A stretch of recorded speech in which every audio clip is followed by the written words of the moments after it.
The president ignored warnings to stay away from the city. So what did he have to say? That's right. President Trump has visited the small city of Kenosha in Wisconsin today, where just over a week ago, a black man, Jacob Blake Jr., was shot 7 times in the back at point-blank range by a police officer right in front of his kids. Now, there's been unrest there since then. There's been protests. We've seen another person killed. So President Trump went there today.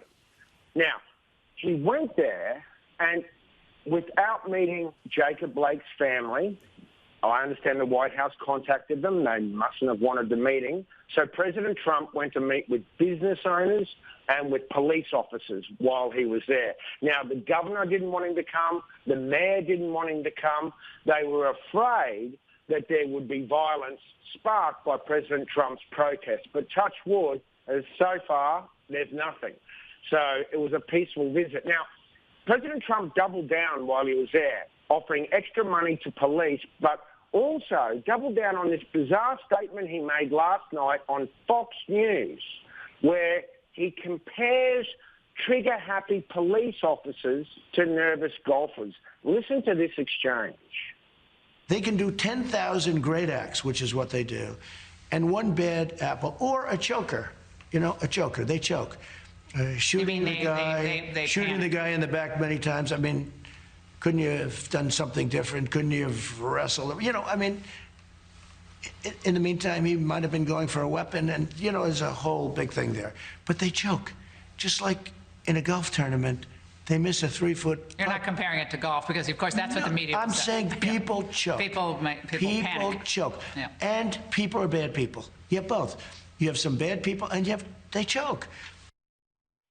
And as I said, in Kenosha, sitting there with law enforcement officers and the owners of businesses that were burned up and burned down, President Trump repeated that choke metaphor. And I've got to be honest, I'm not sure how that's going to play with the law enforcement community. We'll see. Yeah, well, just on to the protests, and they will become an issue in the US election campaign. I think it stands to reason that that they are going to be there right up until the November deadline.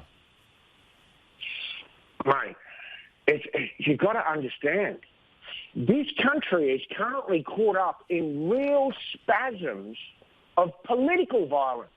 Look, there's a lot of gangbangers out there shooting themselves up in Chicago and New York, but what we're seeing is this endless succession of political violence, whether it's a white cop killing a black suspect or protesters going berserk, a militia member shooting black protesters, a black protester shooting a militia member. I mean, this has come to the forefront of the presidential election.